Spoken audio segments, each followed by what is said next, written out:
I ruined my family's life after they sided with my golden sister who cheated with my BF. Alright, so this is going to sound like some crazy drama, but it's 100% what happened, and yeah, I don't regret it one bit. This all went down about 10 years ago when I was 19. Back then, life was pretty good, or at least I thought it was. It was around the holidays, which usually meant I'd get to see all my family. But this particular Christmas, everything just fell apart. So picture this. I was dating this guy named Nick. He was my first real boyfriend, and I thought we were pretty solid. You know how it is with your first love, you just assume it's gonna last forever. We'd been together for almost 2 years, and yeah, I was crazy about him. I was that girl who thought, oh, we're gonna get married, have kids, and live happily ever after. I had no reason to doubt him because he always seemed so committed to me. Then there's my older sister, Claire. She's 2 years older than me and was kind of like my role model growing up. I looked up to her for basically everything. She was smart, popular, and just had her life together, or so I thought. We used to hang out a lot too, so when Nick and I started dating, I introduced him to her pretty early on because, I wanted them to like each other. Big mistake. But I'll get to that in a minute. So, fast forward to Christmas. My family had this big get together planned, but the vibe was weird from the start. I couldn't put my finger on it, but something felt off, especially with Claire. She was acting kind of distant, and Nick was being, I don't know, sketchy, like just not himself. My gut was telling me something was up, but I didn't want to believe it. I mean, you don't expect your own sister to be shady, right? Anyway, a few days after Christmas, I found out exactly what had been going on. And when I say found out, I mean I literally walked in on them. Yeah, I walked into Claire's room to borrow her hair straightener or something, and there they were, Nick and my sister, making out like two teenagers at prom. My heart just stopped.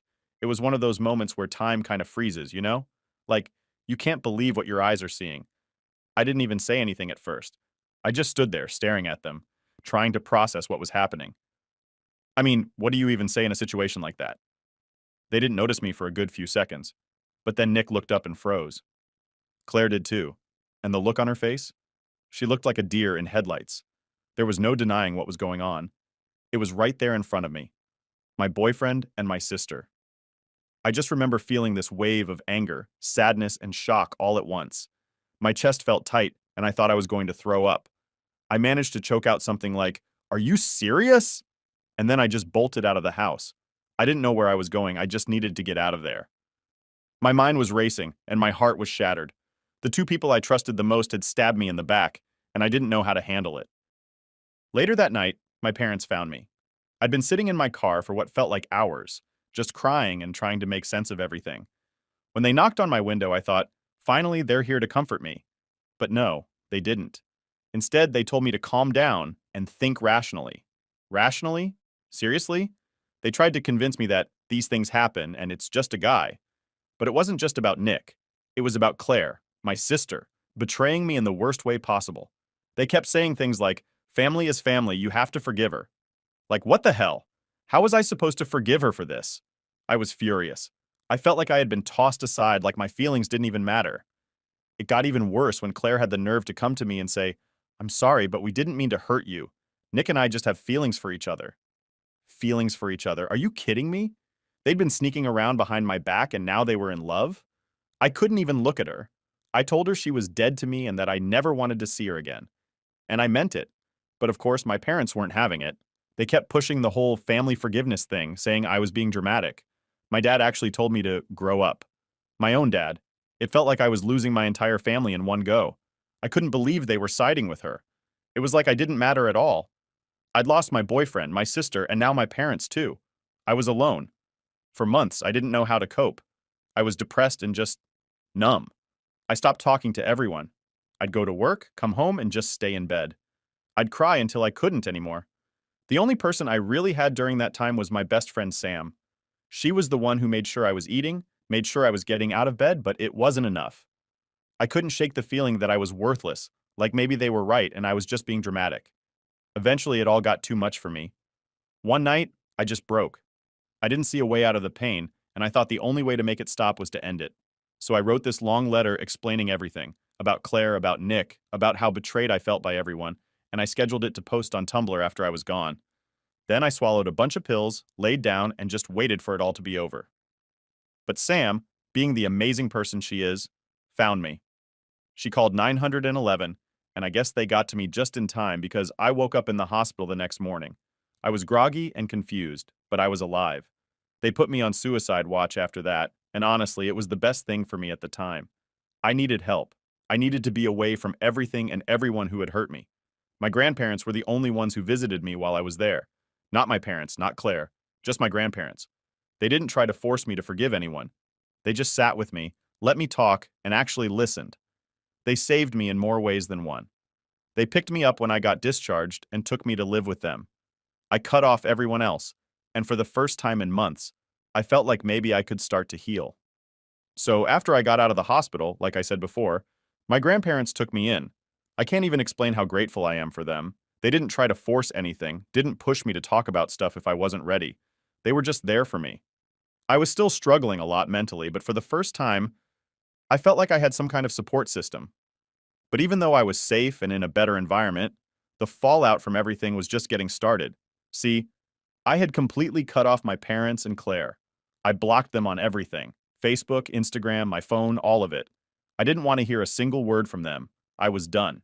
They didn't care about me when I needed them, so why should I bother? But while I was trying to heal and move on, my best friend Sam was out there, pissed off on my behalf. She was fuming about what happened and wasn't going to let them off the hook so easily. I didn't know it at the time, but Sam was planning her own little revenge. One day, out of nowhere, she texted me like, "I did something, but I think you'll like it." And I was like, what did you do?" She goes, "Don't be mad, but I shared your note. The one you posted on Tumblr, I made sure everyone saw it."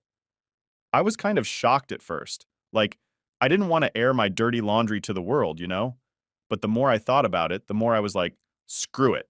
If they didn't care about how they made me feel, why should I care if people know what they did? And when I say Sam shared it, I mean she tagged my parents, Claire, and Nick in the post and called them out. She went full savage mode. The post went viral within our little circle. Sam had over 1,000 friends on Facebook, and people started sharing it like crazy. I had no idea how many people knew about what happened until I started getting texts from random high school friends, old coworkers, even people I barely knew. Everyone was coming out of the woodwork to tell me how messed up my family was, how much they felt for me, and how they couldn't believe Claire and Nick did what they did. But that wasn't even the craziest part. It wasn't just people I knew who were mad. It was people they knew. My mom had this reputation in her church as being this perfect, wholesome lady. And when people in her congregation saw what happened, they were furious. They actually kicked her out of the church. Like, straight up told her she wasn't welcome anymore because of how she treated me. Imagine getting excommunicated from your own church over something like that. I heard she tried to apologize or explain herself, but nobody wanted to hear it. She got labeled a hypocrite, and that was it for her social life. My dad? He lost a ton of his friends too. They were disgusted by how he sided with Claire and how he told me to just get over it. Some of his closest friends just straight up cut him off. People saw him as this cold, heartless guy, and they didn't want to be associated with him anymore. And Claire? Oh man. Claire got it the worst. I don't even know how she managed to leave the house after what Sam posted. People were calling her a homewrecker, a backstabber, you name it. Some of her closest friends ditched her, said they didn't want anything to do with someone who would betray their own sister like that. I heard she got into arguments with people in public, like at the grocery store, because people would recognize her and call her out. I'm not gonna lie. Part of me was happy to hear she was getting what she deserved. It was like the universe was finally giving her a taste of what she'd done to me. Nick wasn't off the hook either. His family is super religious. Like, go to church every Sunday religious. And when they found out what he'd been doing with Claire behind my back, they freaked. His parents sent him away to some retreat or something to find God again. He was gone for months, and when he came back, he and Claire had broken up. I don't know the details, but I can guess. He probably couldn't handle all the backlash, and it drove a wedge between them. Good riddance. During all of this, I was just trying to focus on myself. My grandparents had gotten me into therapy, and I was starting to make some progress. It was slow, but I was getting there. I wasn't interested in what was going on with my family or how miserable they were. At least that's what I told myself. But deep down, hearing about how their lives were falling apart kind of felt like justice. Like, they finally understood what they put me through. It was messed up, but I'd be lying if I said it didn't feel good. One day, though, my grandma sat me down and said, "Your mom tried to call. She wants to talk." I just rolled my eyes. Why would I want to talk to her now? She didn't care before, so why does she care now? My grandma just nodded and said, "I know, honey, but I wanted you to know." I thought about it for a second. Was I curious? Yeah, a little. Did I care enough to actually reach out? Absolutely not. My mom had made her bed and now she had to lie in it. I wasn't about to give her the satisfaction of thinking she could just come back into my life after everything she did. It wasn't just my mom trying to reach out either. Claire had sent me a message on Instagram. Yeah, I forgot to block her there. She was trying to apologize, saying how sorry she was and how she never meant to hurt me. I didn't even read the whole message. I just deleted it and blocked her. I had nothing to say to her. In my eyes, she was still dead to me. After that, things started to quiet down. The frenzy around Sam's post eventually died down, and people stopped talking about it. But the damage was done. My parents were basically social pariahs. Claire had to move to another town because she couldn't handle the constant reminders of what she'd done. Nick was gone, out of my life for good. And honestly, I was fine with that. Living with my grandparents was the best thing that could have happened to me. They gave me space to heal, and they didn't pressure me to forgive anyone. I started to feel like myself again, like I could actually move on from everything. But I wasn't naive. I knew the pain of what my family had done would always be there, somewhere in the background. It was like a scar. It would fade over time, but it'd never fully go away. I didn't need them, though. I had my grandparents, I had Sam, and for the first time in a long time, I felt like I was building a life that was actually mine. Update 1. So, after everything went down and the dust started to settle, you'd think life would just go back to normal, right? But it didn't, not even close. I was living with my grandparents, which was honestly the best thing that could have happened, but the whole mess with my family and Claire still weighed on me. I guess you don't just move on from that kind of betrayal easily. My therapist was really helpful during this time. She wasn't some miracle worker or anything, but she helped me figure out how to process the anger and sadness without letting it eat me alive. It's weird because even though I had completely cut my parents and Claire off, they still found ways to creep back into my thoughts. I would randomly start thinking, like, how could they do this to me? How could my own family choose her over me? Even when I didn't want to care, it was always there, you know? It's hard to explain. I tried to focus on rebuilding my life. I got a new job, met some new friends, and even started going back to school part-time. For a while, I was just doing whatever I could to distract myself. I wasn't trying to deal with any of the feelings I had toward my family. I thought that if I just kept myself busy, maybe I could forget about it all. But yeah, that's not how things work. So one night I was scrolling through Instagram, just mindlessly like you do, and I stumbled on a post from one of my cousins. I hadn't really kept in touch with that side of the family since everything blew up, but curiosity got the better of me.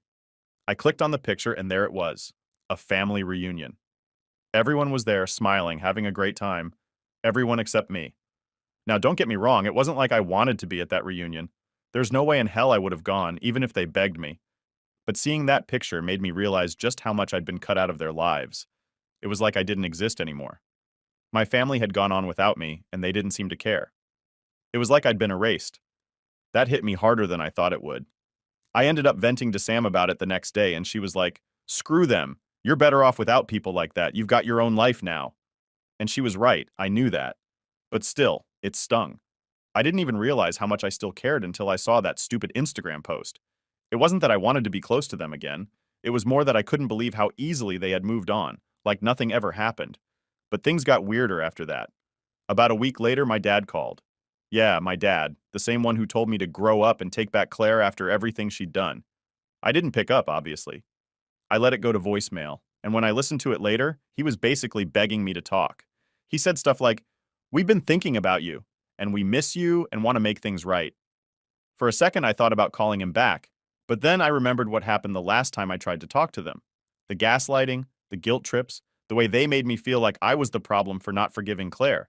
I couldn't go through that again, so I blocked his number. After that, my mom tried reaching out too. She sent this long email about how she was sorry for everything and wanted to rebuild our relationship. The funny thing is, she never actually apologized for anything specific. It was all vague stuff like, "I'm sorry you feel hurt," and "We're family, and we need to come together." It didn't feel real at all, like she just wanted to smooth things over without taking any responsibility. I didn't respond. I didn't even bother reading the whole thing, to be honest.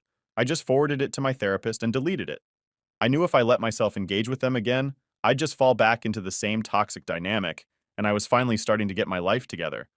I wasn't about to let them pull me back down. It's crazy how much cutting off toxic people can change your life. Once I finally let go of the idea that my family would ever be there for me, things started to get better. I mean, it wasn't perfect or anything. I still had bad days, but I was free. No more worrying about what they thought of me. No more bending over backwards to make them happy. It was just me, living my life, doing my own thing. But then, something happened that really messed with my head. One day, I was at the grocery store, just minding my business, and who do I run into? Claire. Yeah, Claire. I hadn't seen her in over a year, and I didn't plan on it either. But there she was, standing in the produce section, looking just as shocked as I was. We just kind of stood there, staring at each other for a minute. I was about to turn around and walk out, but then she came over to me. She started talking really fast, like she was desperate to get everything out before I could leave. She was crying, saying how much she regretted everything, how she missed me, how her life had fallen apart since I cut her off. Honestly, I didn't know what to say. I was angry, but I also felt this weird sense of pity for her. She looked terrible, like life had really knocked her down. She kept saying, "I'm sorry, I'm sorry, I'm sorry," over and over, but it didn't really matter. It was too late. There was nothing she could say to make it right. I just stood there, letting her ramble until I finally said, "I don't hate you, but I don't want you in my life either." And then I walked away. She didn't try to stop me. She just stood there crying while I left. It was weird because I thought that seeing her would make me angrier, but it didn't. If anything, it made me realize how far I'd come. I wasn't that sad, broken person anymore. Claire and my parents didn't have any power over me now. I was done with them, for good this time. After that, I didn't think about Claire or my parents as much. It was like that last encounter gave me the closure I didn't even know I needed. I moved on with my life, and yeah, it's still not perfect, but it's mine now. I'm in control. I've got my grandparents, my friends, and that's all I need. If my family wants to fix things, that's on them. But as far as I'm concerned, they're not a part of my life anymore, and honestly, I'm okay with that. Update 2. So, after running into Claire at the grocery store and walking away from her, I thought I'd finally close the door on all that family drama. I was moving on, focusing on my own life, and just trying to live without all that mess hanging over me. I mean, I wasn't really thinking about them much anymore, which felt like a win in itself. But then, something happened that threw everything back into my face. It was a regular Friday night. I was just chilling at home with Sam, watching some random Netflix show and eating takeout, when I got this weird call from an unknown number. Now, normally, I wouldn't even bother answering unknown numbers, but something in me just said, pick it up. So I did. On the other end was this guy. He was kind of shaky and didn't introduce himself right away, which immediately made me think it was a scam or some telemarketer. But then he says, "Hey, it's Nick." Nick, as in my ex. I hadn't heard from him in years, not since his family shipped him off to find Jesus or whatever after the whole thing with Claire. I didn't even know what to say. Part of me wanted to just hang up, but curiosity got the better of me. So I'm like, "What the hell do you want?" He hesitates for a second and then goes, "I need to talk to you. It's important." Important after all this time? I wasn't buying it. But before I could tell him to screw off, he starts going on about how his life has been a mess since everything happened, how he regrets what he did, and how he wants to apologize properly. I could hear the desperation in his voice, and for a split second I felt bad for him. But then I remembered how much he'd hurt me, how much they'd both hurt me, and I just wasn't in the mood to reopen that wound. I told him, "Look, Nick, I've moved on. I don't care about your apology. Whatever happened between you and Claire or whatever regrets you have, that's on you. I don't want anything to do with it." I was ready to hang up when he said something that made me freeze. He said, "It's not just about me and Claire. There's something you don't know." I was like, "What do you mean?" He goes, "I'm not the only one who betrayed you. Your family. There's more to the story."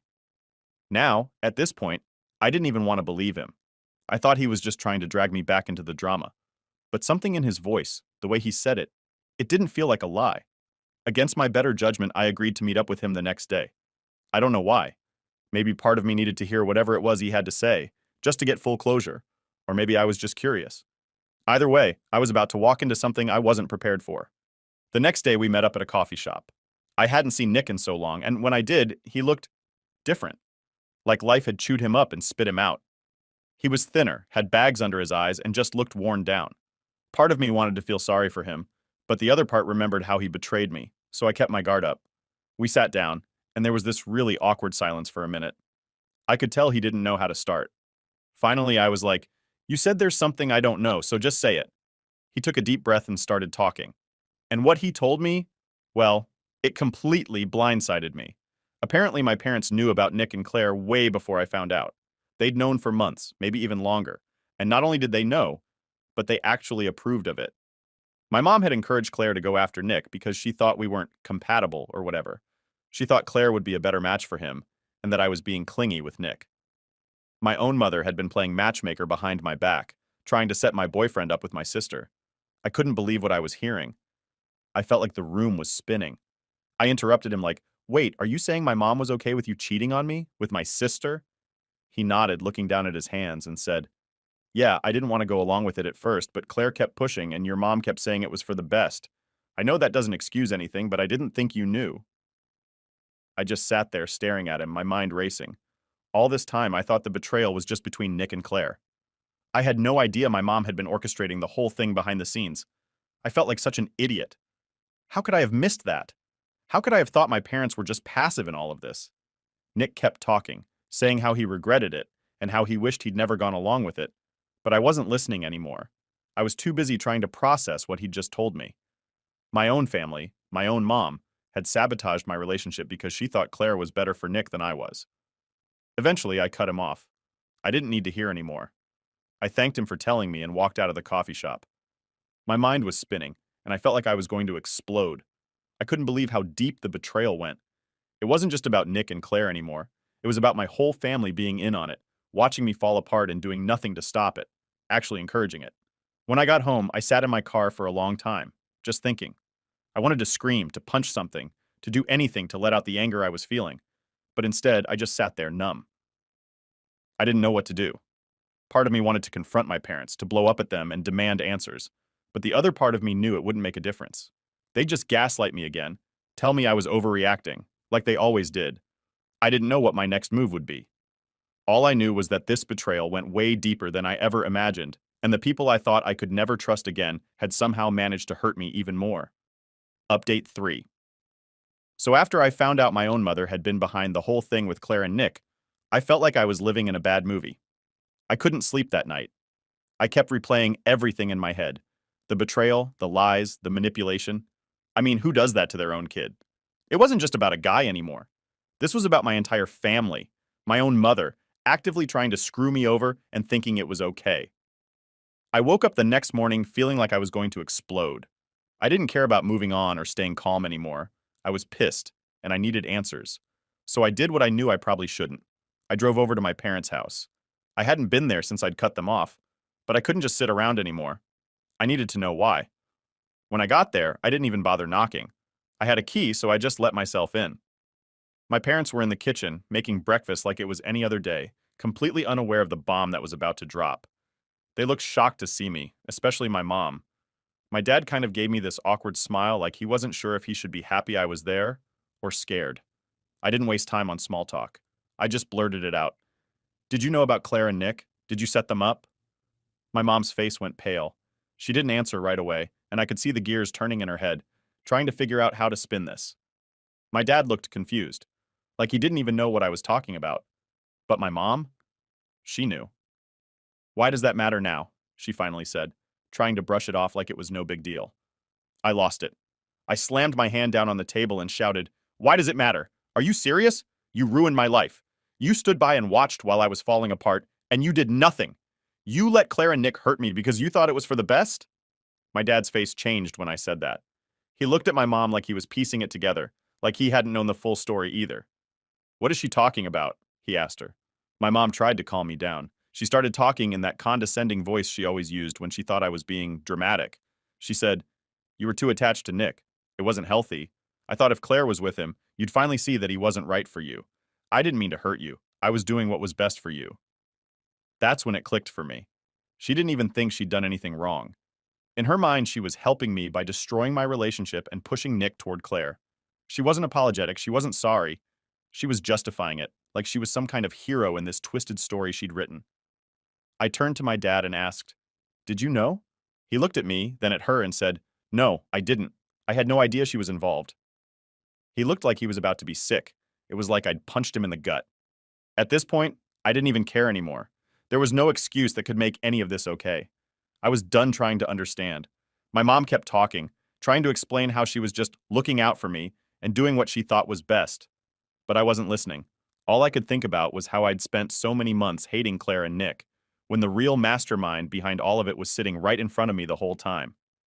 I can't believe you, I said, cutting her off mid-sentence. You didn't care about what was best for me. You just wanted control. You've always wanted control. And now, because of you, I lost everything. I could see that my dad was starting to get angry too. He stood up and said, "Why didn't you tell me any of this? Why would you go behind my back like that?" But my mom was still stuck in her own little world, defending herself. "I didn't think it mattered," she said. "Claire was better for Nick, and I was trying to protect our family. I couldn't take it anymore. I told her straight up, 'You didn't protect anything. You destroyed it. I will never forgive you for this. Ever.' And with that, I walked out of the house. I could hear my dad yelling at her as I left, but I didn't stick around to hear the rest. I was done. Done with all of it. On the drive back, I felt weirdly calm. I think I'd expected to feel more, I don't know, relieved? Like confronting her would give me some kind of closure. But it didn't. If anything, it just solidified what I'd already known. I couldn't trust my family. Not my mom, not even my dad at this point. They weren't the people I thought they were, and they never would be. When I got back to my grandparents' place, I told them everything. They were shocked, but not surprised, if that makes sense. They'd always had their suspicions about my mom, but they hadn't wanted to interfere. They were supportive, though. My grandpa gave me a hug and said, "You did the right thing by confronting her, but you don't owe them anything. You've got your own life to live now." And he was right. I did have my own life to live. I'd spent so long being angry and hurt, but at the end of the day, the only thing I could do was move forward. I couldn't change what my family did, but I could change how much space I let them take up in my head. I haven't talked to my parents since that day. My dad sent me a couple of texts trying to apologize, but I never replied. As for Claire, I haven't seen or heard from her since that day in the grocery store. And Nick? He's just a ghost from my past now, someone I don't think about anymore. What I've realized through all of this is that sometimes the people who are supposed to love you the most can hurt you in ways you never expected, but that doesn't mean you have to let them keep hurting you. I've built my own life now, surrounded by people who actually care about me. My grandparents, my friends, Sam, they're my real family. They're the ones who stuck by me when everything fell apart. And now I'm finally at peace. It took a long time and it wasn't easy, but I'm okay with where I am. My family might still be out there living their lives, but I'm living mine too, and for the first time in years, it feels like mine.